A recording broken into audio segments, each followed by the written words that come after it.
Le bulletin du petit dernier ou de la petite dernière vient d'arriver et il n'est pas folichon. Que faire? On se tourne vers Caroline Beuglin qui a plein d'idées. Salut Caroline. Coucou Tanguy, non c'est pas moi qui vais aider votre petit dernier, votre petite dernière, c'est ces structures qu'il y a partout en Alsace qui vous proposent de la consolidation scolaire. Sylviane en fait partie, bonjour. Bonjour Caroline. Quels sont les signaux, à partir de quand il faut se dire, là peut-être que mon enfant va avoir besoin d'un soutien, d'une consolidation en plus de l'école?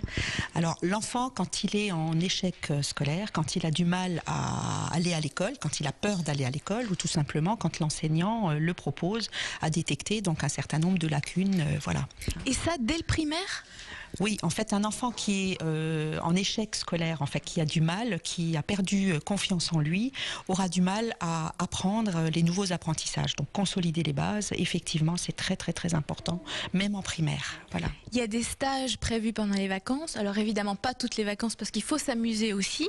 Et puis, il y a des périodes où on peut envoyer son enfant pendant 2 mois. Ça peut suffire à lui donner un petit coup de pouce. Si on a un petit qui est complètement largué en maths, qui ramène des 3, 4, 5, il faut combien de temps pour qu'il retrouve à peu près les bases, comme vous dites? Ça, c'est en fonction de l'élève, hein, mais je dirais une période de 2-3 mois.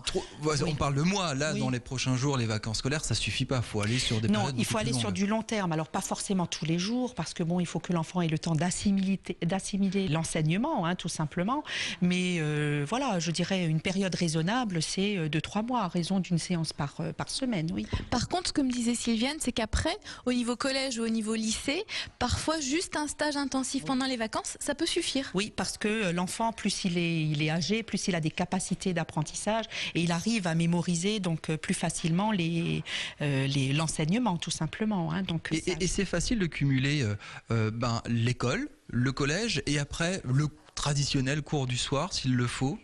Alors, quand les enfants sont jeunes, hein, en primaire, on ne part pas sur du cours du soir, on part sur le cours le mercredi ou le samedi, de préférence le matin quand l'enfant est disposé. Hein. La clé, c'est bien sûr le jeune, c'est l'enfant qui a la clé. Si l'enfant n'est pas volontaire et ne met pas toutes les chances de son côté, on ne va pas y arriver. Mais par contre, ce que vous expliquez, c'est que très vite, comme vous lui montrez, voilà, nous on a compris ce qui fait défaut chez toi, ce qui te pose problème, on va t'aider à y arriver. Tout de suite, il est motivé et il a envie de venir. Il est motivé et surtout, il est capable d'acquérir l'enseignement parce que il a soif, parce qu'il a compris ce qu'il fait, ce qu'on va faire avec lui et ce qu'on va lui apprendre et que ça va lui apporter quelque chose.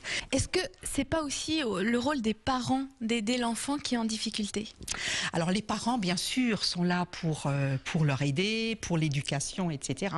Mais à un moment donné, quand l'apprentissage devient difficile pour l'enfant, je crois que le parent doit passer la main parce qu'il n'a pas ses facultés, ce n'est pas son rôle d'être pédagogue pour apprendre à lire à son enfant, apprendre à compter à son enfant. Je crois qu'il faut laisser faire des professionnels. La consolidation scolaire, Tanguy, la base c'est quoi? C'est redonner confiance à votre enfant et c'est ce qu'il y a de plus important et ça peut démarrer dès le primaire et après au collège. Même si votre enfant a des difficultés dans toutes les matières, des mauvaises notes dans toutes les matières, Sylviane conseille de travailler à fond une matière et tout le reste ira mieux.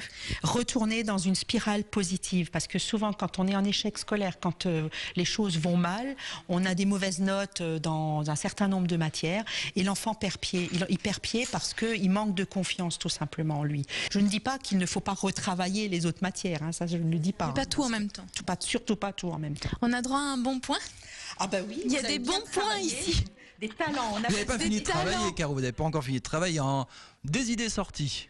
Oui, Tanguy, à Pfastatt, près de Mulhouse, du 18 au 21 avril, c'est le Festi Grenadine. Pour toute la famille, dès le plus jeune âge, de la musique, des marionnettes, des contes, organisés un petit peu partout dans la ville. Une yourte mongole, il y a même un bar à grenadine. Très Vachement sympa. Bien, ça, le bar à grenadine. Et la Volerie des Aigles vient de réouvrir depuis le 1er avril. En plus du spectacle, les mercredis, samedis et dimanches l'après-midi, où vous voyez différentes espèces voler au-dessus de vos têtes, vous pouvez rencontrer cette année les nocturnes, la rencontre des nocturnes en journée. Poser des questions aux éleveurs et puis les enfants les plus courageux pourront même les faire voler. Sylviane, vous pouvez lui donner un bon point. Elle a bien travaillé, est en bonne note, Caroline. C'est un talent ici pour Tanguy aussi. Il a le droit.